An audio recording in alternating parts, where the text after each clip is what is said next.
Talk about that. So I know that Scott McLaughlin's coming in later in the semester and going to give a really organized PowerPoint-looking presentation, which is not what you're going to be seeing today. He's going to talk about, because I looked at it already, he's that prepared. So he is the opposite of me.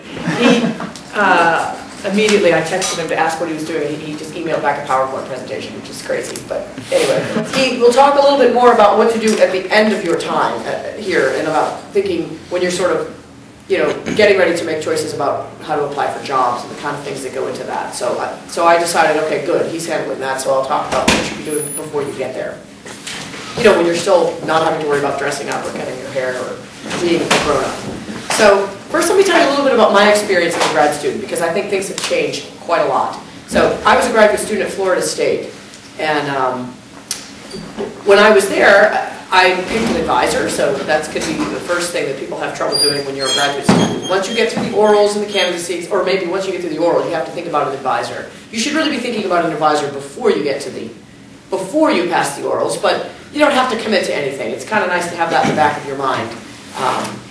To be thinking about, what kind of math am I interested in, and that sort of stuff. But once you get through all that, and you have an advisor, you want to know, what am I supposed to do with myself every day, other than, sit in on the random course, or, go to pub night, or look for free food all over the campus. I mean, those are great things to do as a graduate student, but, and definitely very good life skills. But what should you be doing while you're here is, when I was a graduate student, what we did was we had to attend a seminar colloquium, which you guys probably do go to the colloquium. I don't go to colloquium this term. I have something on Friday afternoons, but that's probably bad. But seminars are a really, really important part of being a graduate student. I found it to be the most useful thing that I did as a graduate student, was attending seminars and giving seminars. So if you're not doing that, say by your third year, you should be doing that, right? After you've passed orals, and you should really commit to some regular seminars. It doesn't have to always be in your area. It should be something, though, that you see some,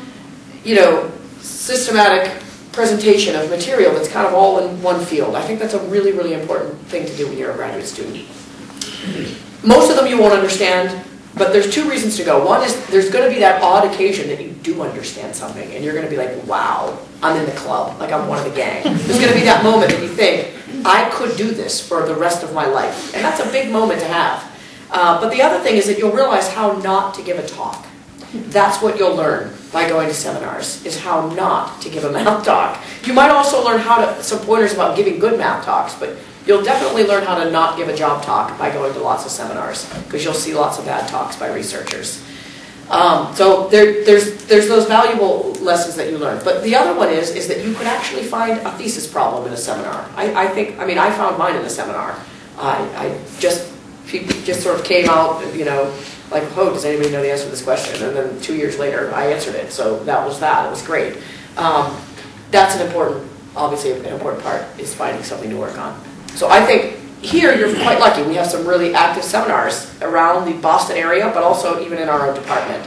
And I think you should, the geometric group theory and topology one is the one I attend, and is pretty active, and I think that's a great one, because I'm in it, I guess. But there's other ones too that are, and the applied math people are very organized, so there's lots of opportunity for that. So I think that's big. That's one thing you should be doing. Colloquium, I should be towing the line and saying everybody should go to all the colloquium, but I know that it's probably not happening. In fact, I know it's not happening, because I'm not going. But those two can be very, very good, again, that's closer to what you might see for a job talk. And really, the end result of graduate school, there's certain things you always have to keep your eye on the ball. I have to give a job talk, I have to write a research statement, and I have to write a teaching statement. Those are kind of, and Scott will talk more about those in his PowerPoint presentation, but you don't want to start thinking about those like a week before you're going to apply for jobs. Those kind of should be in the back of your mind almost, it's kind of constantly evolving, especially your research statement. Your research statement is kind of constantly evolving while you're here. You might think, oh, I have this one problem I want to work on, but as you see more mathematics, you also want to think about, how do I want my math to connect up to other people's math, and that kind of stuff. So I think that's something that should always be in the back of your mind. The giving of seminars part is like 10 times more important than the going of seminars part. So when I was a graduate student, my advisor was not an expert in my area. He was the only one crazy enough to say yes to me. because for one, he'd never had a graduate student, he didn't know any better, and nobody else in the department was going to be my advisor. Mostly because they just thought I'm crazy. So he said, yeah, sure, I'll be your advisor. I was like, wow, really? He said, yeah. So anyway, I picked an area of mathematics that he didn't really know that much about. So he said, all right, well then you'll just teach it to me. So I gave seminar every single week to the faculty for 2 years, every single week, for like 2 full years of and sometimes twice a week. It was, no, we need you to go through this paper now, we need you to go through that paper now. So and we need you to go through these chapters in this book and present them to all of us. Because it turned out at the time geometric group theory was kind of in its beginnings, and there were, even though there were no geometric group theorists in my department, it turned out that there were a lot of topologists interested in geometric group theory. And they needed to understand certain things that were going on at that moment, and they didn't want to learn it themselves, so they just filtered it all through me. And I ended up presenting. And I'm certain, I'm 100% certain that that experience alone is the only reason that I got a job. No doubt about it. It was a very, very valuable experience to have to internalize math, explain it in front of a room full of peers. If it's a student seminar, we had both a student seminar and a faculty seminar. It's even more important to present in front of the faculty at some point, because for one, they can be intimidating, right? They can definitely be intimidating, but they don't mean it that way. There's going to be 1 or 2 jerks you meet along the way, but most faculty really don't know everything like you think they do. It's like when Miles says, well, you're a teacher, you know everything. I'm like, you mean everything? And they're like, yeah, everything, which is totally not true. But it's the same thing in math. You might think, well, oh, they're a professor, therefore they know way more than I do. They probably don't.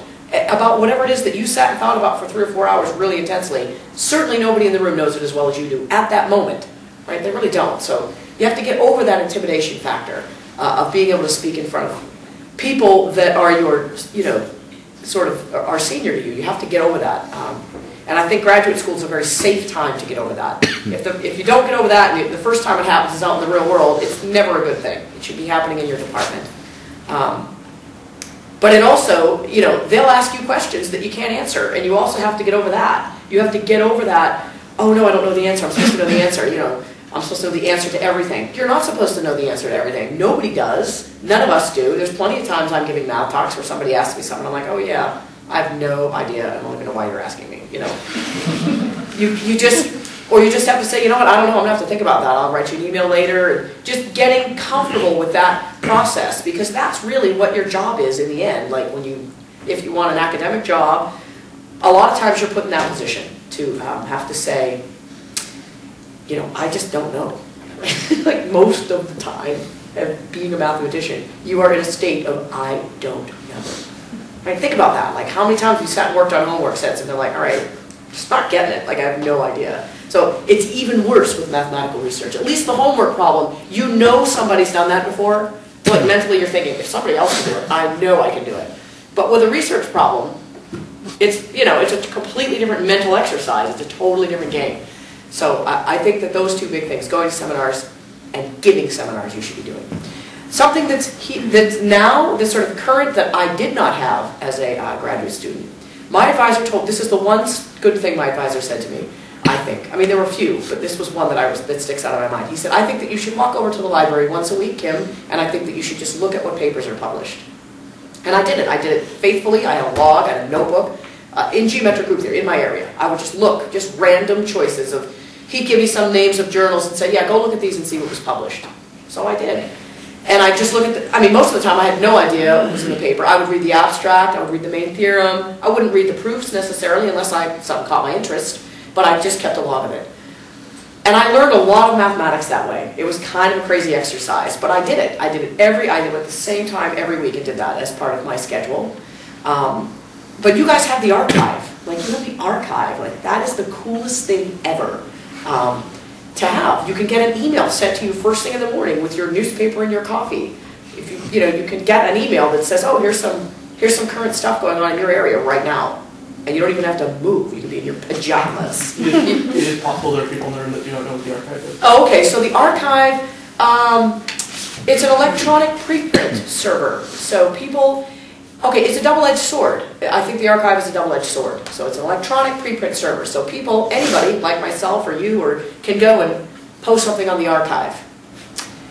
And it can be fed to you over breakfast, right? You can be sitting there and it can be emailed to you. You can set up this thing to where you pick the areas of math that you're interested in. And it'll just, everybody has to put a classification when they submit something to the archive, a subject classification. And it's not the same as the AMSMAA mathematical subject classification. It's kind of a different kind of classification.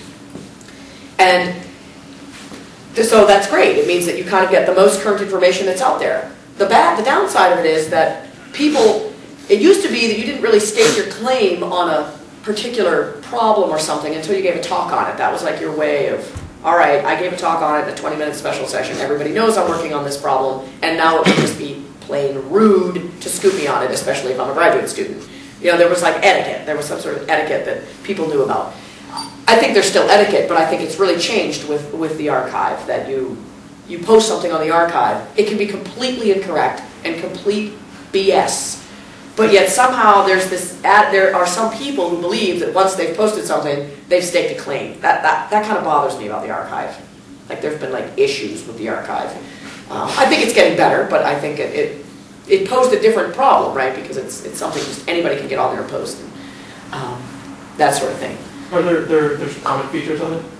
There's what? Are there? Can you comment? Yes. Oh yes, you can comment. That's where massive arguments. Massive arguments about the Thompson's group amenability questions have occurred. All kinds of crazy math fights, if you will. Also, it's spelled with an X. Yeah, oh yeah, that's right. I should say. So here, there's the one thing I'll run up the board. Archive is A-R. And they're not just in mathematics. There's some in other fields as well. But, Physics, yeah. computer science. Yeah. So if you Google that, you can see the one for math. Right. So you can just check that out. But so that to me, again, it's a little bit like, it's different than going to a talk on something, but it teaches you how to read mathematics. And reading mathematics, as you all know, is not, I mean, nobody sits down and reads a textbook at night at bedtime, right? It's not bedtime reading. Reading a paper is even worse.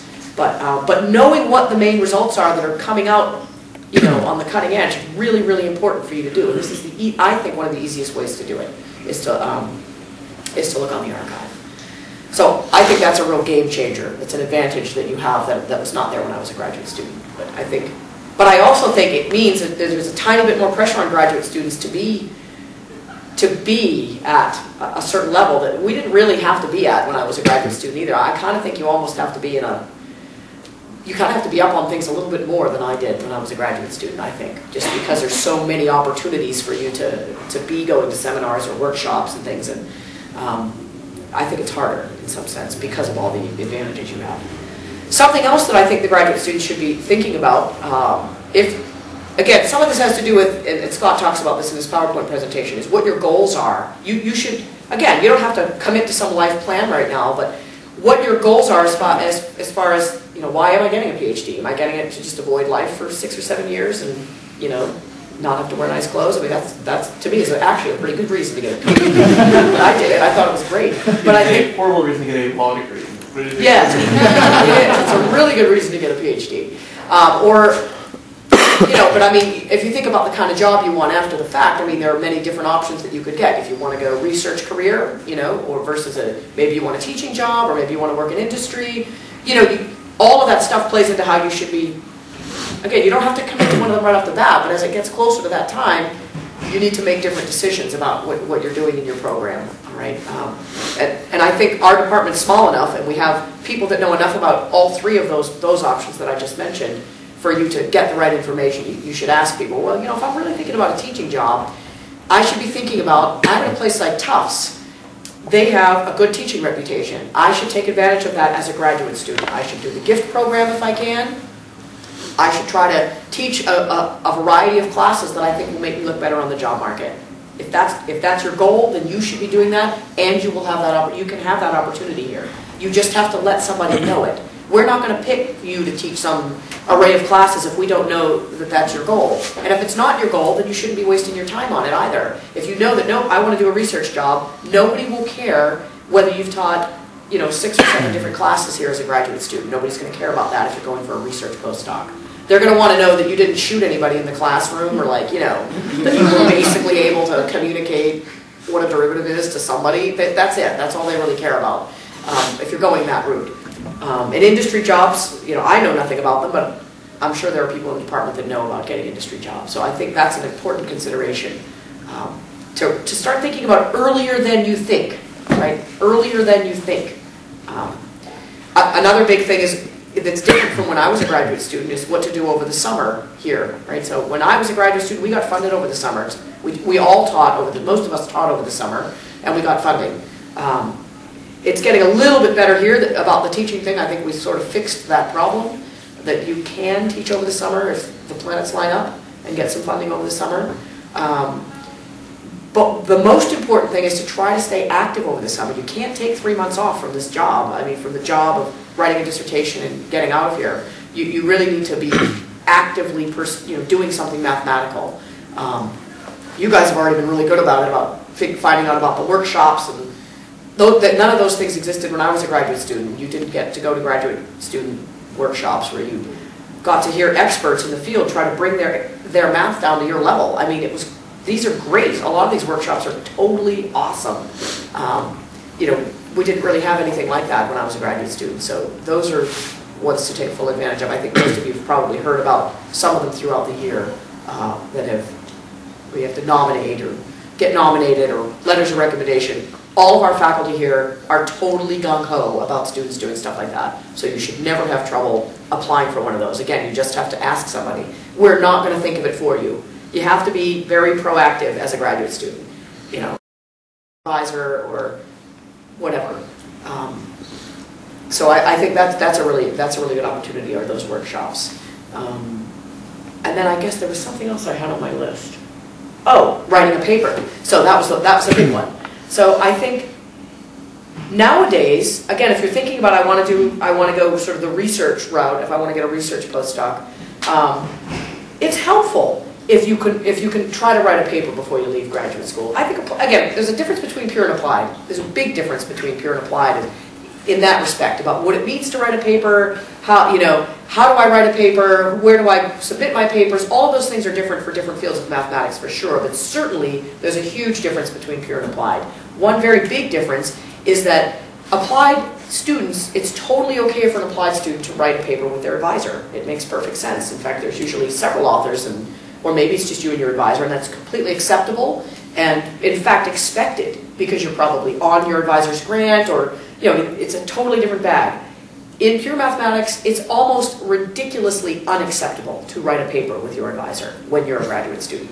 Like, your advisor, first of all, there's two problems with that. Is somehow there's the idea that you didn't do the work, maybe, or there's the other idea that they didn't do any work, and both of those are bad. Like, they're bad from both perspectives. But for a graduate student to write a paper with, say, a postdoc, or a graduate student to write a paper with another graduate student, those are very, very good things to be thinking about. And I think nowadays, I mean, I was just, I've been on hiring committees, and I've been on hiring committees for postdocs, so I see what the current graduate students are coming out of graduate school with that want research postdocs, right? So I've been on hiring committees and on NSF panels and things like that, where I sort of see what those people are coming out with. And, having a publication, not all of them do, it's not like a requirement, but it's certainly worthwhile. It's a good thing because, again, it shows that you can write mathematics successfully to your peers if you've had a paper accepted. Writing your thesis is really different than writing a paper. You can totally throw up on paper in your thesis, right? Your thesis could be 600 pages long with all kinds of crap in it that nobody ever wants to read, all right? And there might be, and then there's some gem of good stuff in there that we care about, right? And then when you go to write up the results from your thesis, it's like a third of the size, or maybe, because your thesis is kind of everything you've done over the course. But there might only be, when you go to sort of publish it, unless your thesis is just one big theorem that you proved, which most people's are not, you're going to put this in you're going to take some results from your thesis and make a paper out of it. That could be like a whole other day of talking about how to do something like that. But once you're at that point, writing a paper and figuring out the process of getting a paper written and accepted would be great to know before you got out of graduate school. I guess I did know that. I had written a couple papers before I left graduate school, I guess. Gosh, it's been a long time. Yeah, I did. I had like one or two. So I think that's, if you can do it, that is a really, really feather in your cap. And especially if you're thinking research postdoc, it's more than a feather in your cap. It's kind of becoming the norm. I don't know if you're not rushing to get some of these things done. Suppose, for example, I do want to write a paper before I graduate, but somehow I force myself to do it. I'm not fully prepared. How do you gauge that? Well, I think that you have to have a lot of mentoring. I mean, I think that you're not, if you're going to write a paper, you're not just going to write a paper and not have anybody look at it before you submit it. You're going to run it by your advisor, certainly your advisor should be looking at it and tell you, like, yeah, this is totally acceptable, or this is not acceptable. This is why it's not acceptable. If you can do that, with your advisor before you leave graduate school, that is a great thing. Not everybody gets that opportunity because, again, your advisor's main responsibility is to get you the thesis. But any other opportunity, because that's kind of their big responsibility. And like I said, writing a thesis is really different than writing a paper. But if you could get that, if you could get feedback on both of those while you're here, that's a plus. And notice that if you can write a paper on something that doesn't end up actually being in your, isn't like the main result of your thesis. You might just, again, you might be sitting in a seminar, you might hear something, and you say, hey, I can actually come up with a counterexample of that. In fact, that's what I did. I did that when I was a graduate student. I was like, actually, I know a counterexample of that, like, today. They were like, no way. I'm like, yeah, actually, I do. And so then I wrote that up, and it wasn't necessary, that wasn't like the main, in fact, that wasn't in my thesis at all. But it was something that was certainly worth writing down because there was a room full of people that were like, wow, we don't know any counterexamples. And so there you have it. I wrote on the paper and I had it published. But I had my advisor look at it, kind of. Even though he was in another country not answering email, I kind of had him look at it. But, so you wouldn't just do that alone. You would have somebody walk you through that process of doing that. So I've rambled on a long time. Do you guys have specific, why don't we have some questions about anything? Or I could just continue to ramble on. Again, I'm just worried in general, like, I have certain goals I've set for myself, and in order to achieving these goals, I might be overlooking certain benchmarks I'm required to achieve. How do I know if I'm going too fast or too slow? Well, again, I think the graduate student experience it's very hard. Once you're past orals and candidacy, there's one goal, right? There's really one goal, and that's to graduate. That's to write a thesis and to graduate. In between is kind of like an amorphous blob of time. And people operate differently in that blob of time. Like I said, I put myself on a schedule because I knew that if I didn't, I would just be doing nothing. Well, not nothing, because I'm never not doing anything. But I would be wasting a lot of time. And I think that you almost have to do some of that yourself. Your advisor can tell you what they think, but that might, they might tell you their experience or say, oh yeah, I think you should go to the library once a week. Okay, maybe that wasn't going to work for me. I only did it because my advisor said it. It turned out to work for me, but I know that my advisor said it to his next student, and that student looked at him like he had 6 heads and never went to the library, not even once. So, you know what I'm saying is it has a lot to do with your personality. I think picking your advisor also has a lot to do with personality. Deciding it is, who can I work with? And do I want to work with a taskmaster that's going to be like, okay, this week you need to have read Lemma 7.1. There are people that do advising that way. I'm not one of them, but there are plenty of people that do it that way. And if that's something to really think about when you're picking an advisor, is not just asking that person, do you have any problems, or for me to work on, or are you taking on students? But if they say yes, I'm taking on students, maybe ask them, what would it be like to be your student? Although don't ask me that. No, but the advisor-student relationship is a very complicated one, but it's one that you should feel like you have to take advantage of. You have to be the aggressor, and you have to take advantage of that relationship. You have to say, this is what I need. Every time you think, am I doing okay? You need to ask, am I doing okay? Do you think am I weak in this? Am I strong in that? Am I behind on this? What should I be doing? You have to because that person can only really, they're going to say, well, this is how I do math. But it's not necessarily going to be the way that you do math. And so I think that that's a very complicated question. But as far as benchmarks go, I do think some advisors might have in their mind, yep, at 6 months I want all my students to have this, and at 12 months I might want them to have that. But again, that doesn't work for everybody. It doesn't work for every advisor, and it doesn't work for every student. My first student that was here, who wrote a really nice thesis, I didn't see him for like months at a time. Like, I didn't even see him. And then all of a sudden he walks in one day with a document. I'm like, oh, hello? You know, I mean, like, we met for a bunch of time to talk about some problem. I didn't even know which one he was working on. And then, like, you know, 120-page document drops on my desk one day. I'd email him, he didn't respond. We'd talk, he just looked at me. I mean, like, you know, it wasn't a bad relationship. I actually, in the end, it was a great experience for me. I don't know what he thought. I know what he thought. He wrote this really nice thing at the front of his thesis, and I thought, really? Like, you actually got a lot out of that? I don't know. It was kind of, it's a funny thing. And everybody works differently. Are you sure you didn't mug a Brandeis student to just steal his thesis? No, I'm sure of it. But yeah, that's a very complicated relationship, the advisor-student relationship. I think it's a very, very complicated thing. But it is one that, as the graduate student, once you make that choice, you should take full advantage of that. You should be saying what it is that you need. You should be letting that person know how you work successfully, because they're not going to know that. I mean, maybe if they had you in coursework, they might know, okay, this person always does their homework on time, great. But I mean, that really says nothing about you as a researcher. You know, it really doesn't. It's something you have to work out with that person, I think. And again, an advisor can have 3 or 4 students, and all of them are very, very different. So they kind of have to play that game. What are good things to do if you're looking for a teaching position? I mean, obviously teaching classes here, but like, are there opportunities to teach classes other than calculus outside of like the GIFT program? I think there are. I think anything's possible if you ask. So I am a big, you know, just ask. Even if everybody tells you there's some rule, just ignore it. Just totally ignore it. Are we getting that on tape? Are we getting that? Kim is not referring to laws about violence against other people. That's right. I'm not referring to those kind of rules. So you maintain the bare minimum libertarian ethos. That's right. I'm talking about things like when you get into an department, either as a graduate student or a faculty member, you hear things like, oh yeah, nobody ever does that. Nobody's ever allowed to teach, you know, 145 in their first semester here. You might hear that, but actually that's just not true. I mean, you know, it might mean that nobody's done it for a long, long time and everybody just agreed to that somehow, but it isn't written down anywhere that a graduate student can't teach linear algebra, for example. And there's plenty of other departments in which graduate students teach linear algebra.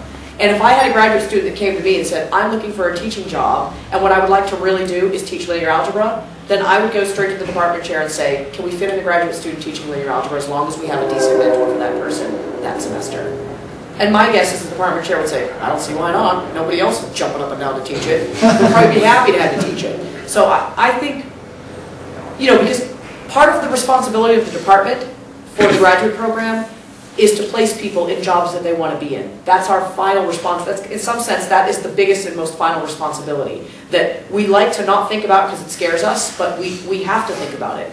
And so when somebody's as clear-cut as that and comes to us and says, this is the kind of job I want, that actually makes our job easier. We kind of know what resources we have to make that happen. So I actually think that that makes life a lot easier if you vocalize that to us. We can actually do something about it while you're here. Also teaching at other schools? Yep, you can teach at other schools. Yep. Yeah, and you've taught Math 38 here, so that's, I mean, that was like breaking a law, probably, of some sort. But of course, the GIFT program is a great way to be able to teach side by side in a class like Math 145. I mean, it's a great way, but not everybody gets GIFT funding. But it doesn't mean you can't do it. I mean, okay, in the years I've been here, no graduate student has ever taught 145. That's certainly true. I know that for a fact, but I don't know. I'm just not the kind to say, oh, it can never ever happen. I feel like if we see a reason for it to be a good thing, then we should be thinking about how we can make it work. How about other questions? Postdoc, or how many people just out of curiosity think they are really interested in, say, you know, full-blown research job when they get out of here? You know, you want to be me. Well, no, I'm just kidding. You are not full, I mean, you can't position yourself as full-blown research when you keep winning teaching awards. Well, this is true. I suppose that's true. But yeah, so all right, I should say it this way, a job at a research university. Let's put it that way. Yeah. So Tufts is somewhere in between, right? So Tufts is somewhere in between, you know, a big, like, University of Michigan State School where the math department is clearly a research math department, and something like an undergraduate liberal arts education place that only has that, like Williams College has, no graduate program. So you take, those are kind of two extremes to me.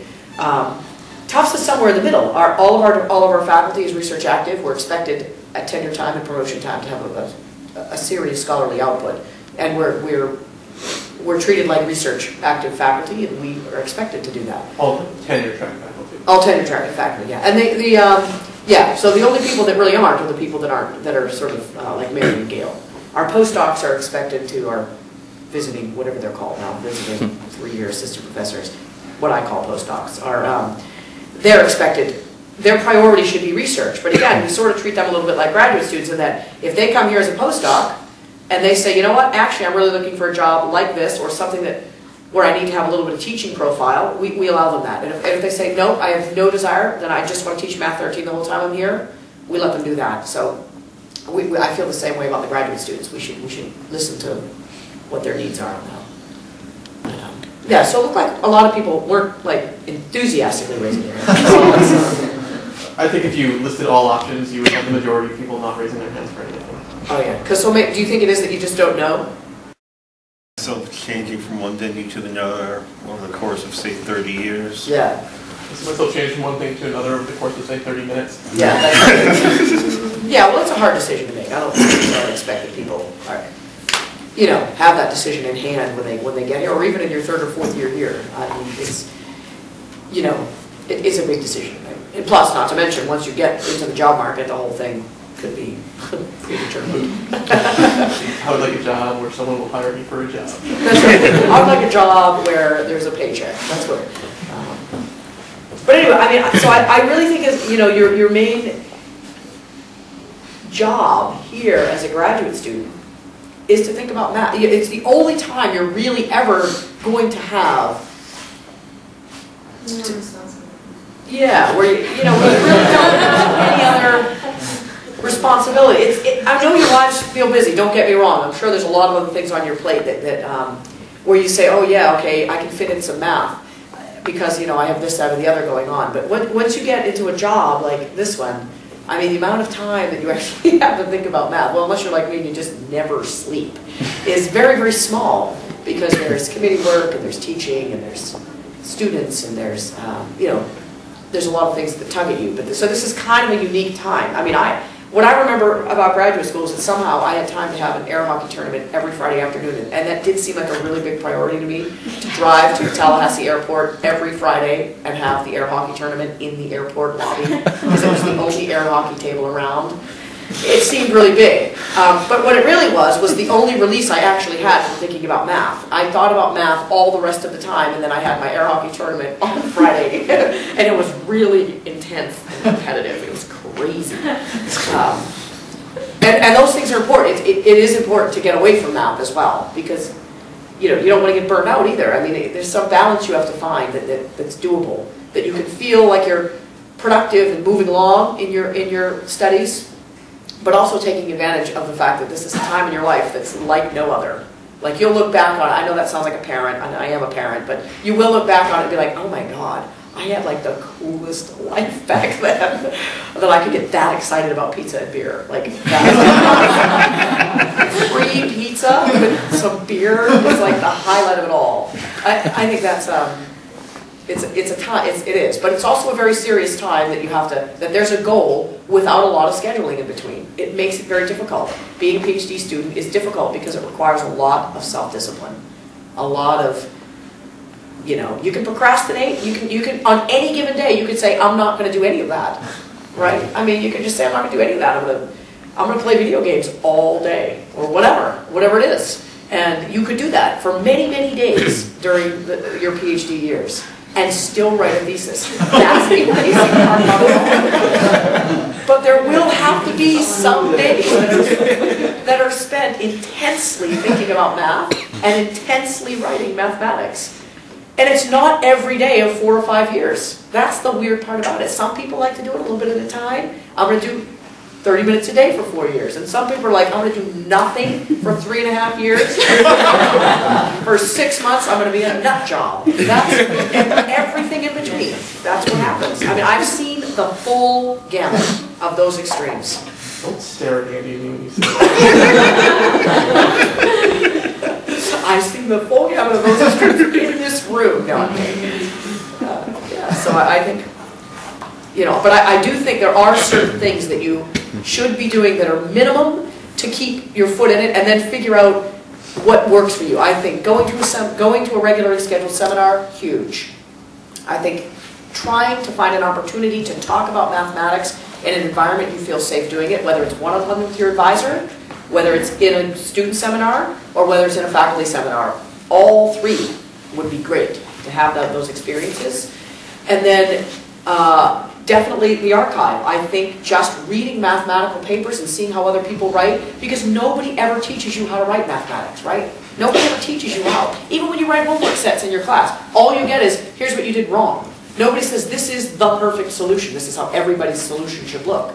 And so what I've done over the years to figure out how I'm supposed to write mathematics is I look at people who I respect a lot in the mathematical community for their writing. I look at those people and I say, that's how I wish I could write mathematics. And I read everything they write because I find that they say it in a way that I hear it and I understand it. And that's why there's certain authors I search on the archive. Martin Bryson's one of them, and John Meyer, and John McKay. Like, I have a whole list of them that I say, these are people whose writing I've always gotten something out of. And then those that I haven't, I never search them on the archive. I'm like, there'd be no reason to do that. So I think that will help you, because there's no training for that. You're not going to list a few of those names on camera? No. Nope. But I think that's another part, and if your advisor can't teach you how to write, that has to come from you. Your advisor can critique your writing, but your advisor can't say, this is how you're going to write. You have to figure that out all on your own. There's a lot to figure out on your own as a PhD student. I think that's what makes it makes it fun, but it also makes it really, really difficult to figure out how you fit in to that. Did I sound like a mom during that entire monologue? Did I? Cool. Little moments. There were. There were moments. Did I swear? Did I swear on video? Probably. What was that here? Yeah, could you?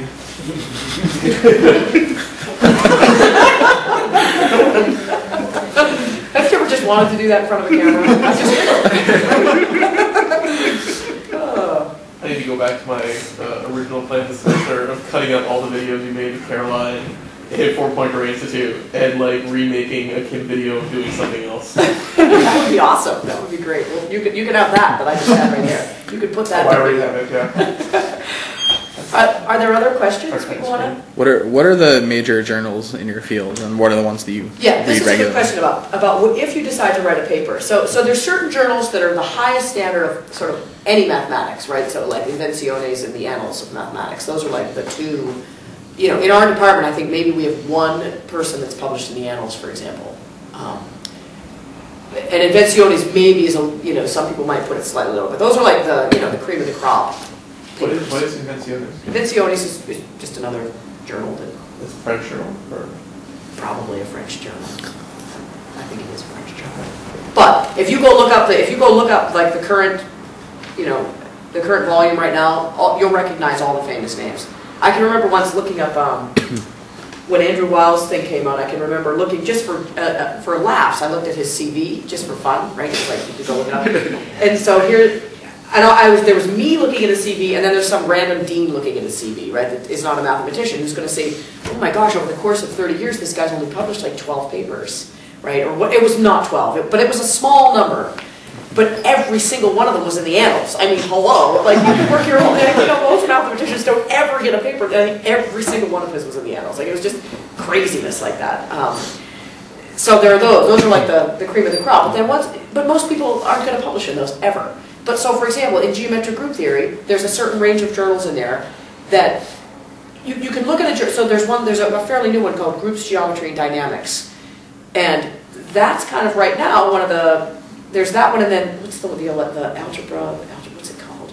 Geometry and topology. That's another one. So there's two examples right there of where very strong people in geometric group theory tend to publish a lot. Those are just two examples right off the top of my head.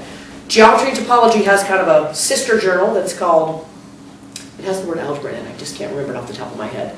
That's sort of slightly less prestigious. Now what do I mean by that? So when you're going to send a paper in to be published, you want to get some advice on that as well. You want to say, where should I aim this? Because there is some, every journal has a reputation, and you can actually read something on the website of that journal that says, some of them will say things like, we don't accept papers longer than 30 pages. There's certain, I mean, I guess now with a lot of electronic things, maybe that's not such a big deal anymore, but things like that. We don't want really long articles. There's other places for that, or like the London Mathematical Society has certain journals for long papers and short papers, so there's all kinds of stipulations like that. But as far as where to pitch your result, like whether you think, is this a really big result, or is this just a result I want to get published, it deserves to be written, I want this score on the board, it might not be, geometry and topology, maybe it's that other sister one. Those are questions that there's more than one answer to. You can ask your advisor can give you advice. And you might say, you know what, I actually think it's better than that, and I'm going to shoot higher than my advisor tells me to do. And that's okay. You shoot a little higher, you get rejected, it's not the end of the world, you send it to another journal. So a couple names, I gave you two. Groups Geometry and Dynamics is a good one. Geometry and Topology, and whatever the sister one is. I can't remember the name of it. But there's also the Duke Journal of Mathematics, Michigan Journal of Mathematics, Michigan Math Journal. There's a couple of them that I could look at that are good for that standard geometric group theory people publish in.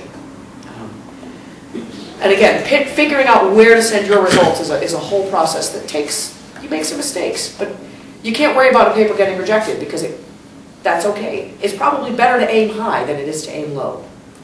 It makes the process a little bit longer, right? So you also have to think about that. If you aim a little too high, you have to go through the referee process, and then if they reject it, or they might reject it right away and say you're aiming a little too high, and you say, oh, okay, great, I just learned something. You just can't. You have to have some thick skin in mathematics because you'll hear things like that, and you can't be like, oh darn, my first paper was rejected. So what? My first referee's report was absolutely scathing. The first referee report I ever got back was like, you're the biggest loser in the world. Like that's what they just typed that right on paper, just sent it. That's what they should have done. And they were absolutely right. It was a horribly written paper, and my feelings were hurt. I was like a little bit devastated over it. But I just rewrote it and sent it somewhere else, and it got published, and I learned a lot from that experience, even if it didn't feel good. It was a good experience to go through. And as a and I think that editors and referees try to be really, really nice if they know it's a graduate student. They try to say, yeah, okay, this is poorly written, but I'm going to write 6 pages of suggestions, and you better take them. If you have a referee that does that, you have a really, really good referee. Can you talk about the referee process, the process of trying to get a paper published, yep. And in particular how long you should expect each step of that to take? Yeah, well, that is really variable. All right, but so you submit a paper so you pick a journal. Here's the process: you pick a journal, you go to that website, you look at the process for submitting it. Usually, what it means is you pick an editor. That's what you should do. Is you pick an editor to submit it to. There's some sort of big editors of the whole journal, and then there's an editorial board that you can send your paper to as an individual that's going to be responsible for the process, for handling the process for you. So that person gets it. They are going to have it refereed. How long to expect? It depends on the length of the paper, right? If it's a long paper, obviously the referee process will take a really long time. If they're going to reject it right away because of content, it could be a very, very quick turnaround. But certainly, if 3 or 4 months goes by and you've heard absolutely nothing, and it's a fairly short paper, you can write to the editor and say, I'm just a little bit curious. You don't have to be rude about it, but sort of, I'm a little bit curious. And then, that might prompt them to then write the referee. And then the referee might say, the editor will say, this has happened several times. The editor says, can you give me a time estimate so that I can tell the author? And again, if they know it's a graduate student or a postdoc, they tend to, the editors do a pretty good job, right? They know that you need this. They know that this is a big deal. So it goes a little bit better for the young people. And the referee is usually always anonymous? Always anonymous. The referee is always anonymous. So this is an unpaid job for the referee, which they have to do. Zippo. It's part of your obligation as a member of the community. Okay. Some people take that obligation a little more seriously than others. Some people referee a lot of papers, and some people just don't. Is it could you tell us what journals you referee for, or is that you're not supposed to do that? No, I think I can tell you. What did gosh, I'd have to look them up myself.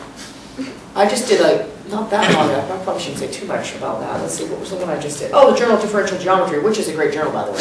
I refereed a big, fat paper for that. And I got prompted by the referee for that paper that was... You mean the editor? By the editor. Sorry, I was the referee. The editor prompted me and said, gosh, you've had it for 6 months. This was an 80-page paper. 6 months was not really a long time to have it.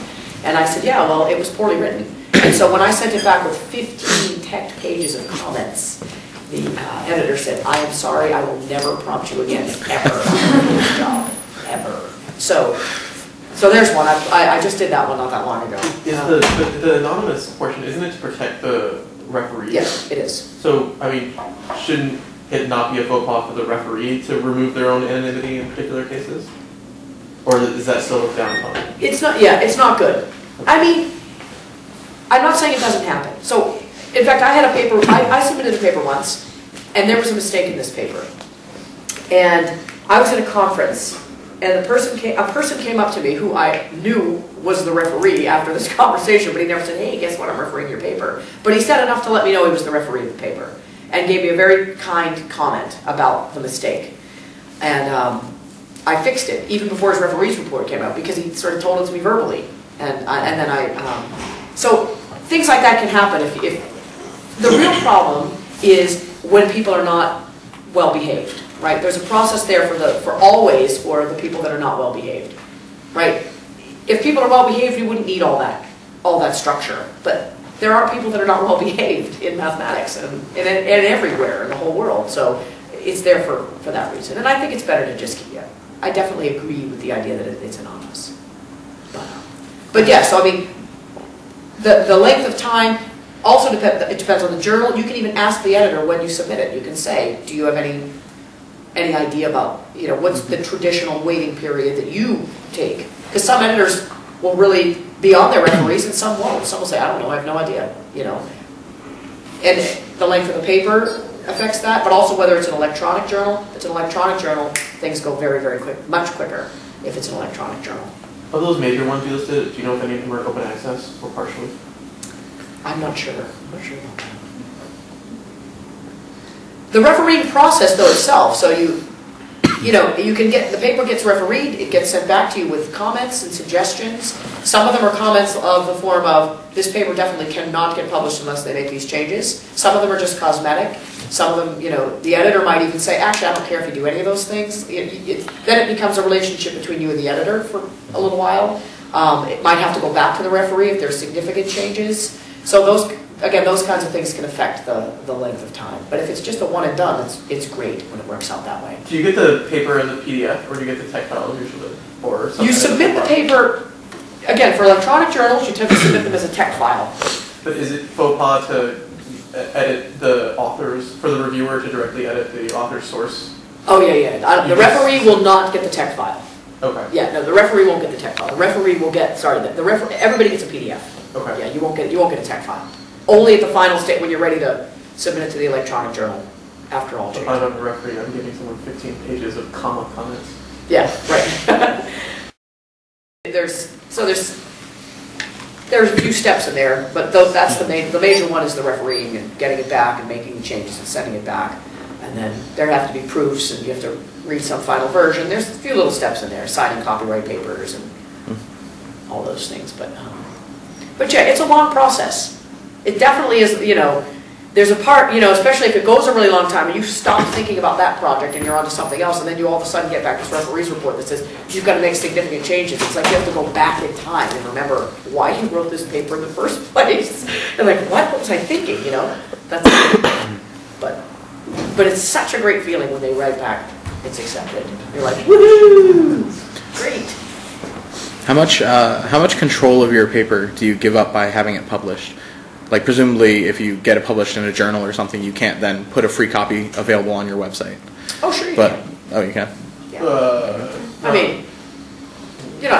People do it, right? You can put I don't know what people do, but the way journals are written and the law usually is that if it's not an open access journal, you're not supposed to, you give up your copyright to your paper, you're not supposed to, people will put slightly different versions, like even on the archive, the reason they're preprints is there will be some difference between that and even if it's cosmetic, and the That's version right. that they... Like it won't say the name of the journal on it. Right, but there has to be something more than that. Like often it's just like, they've changed some wording in the introduction because to make it a slightly different version of the paper, because journals I think are really aggressive about enforcing that sort of thing, especially because the business model is changing in such a way that they're losing their entire market. That's right, yeah. No, I mean, but if you look at any researcher, I mean, they're going to have most of their papers on their website somehow, right? And they're all published. So they do it.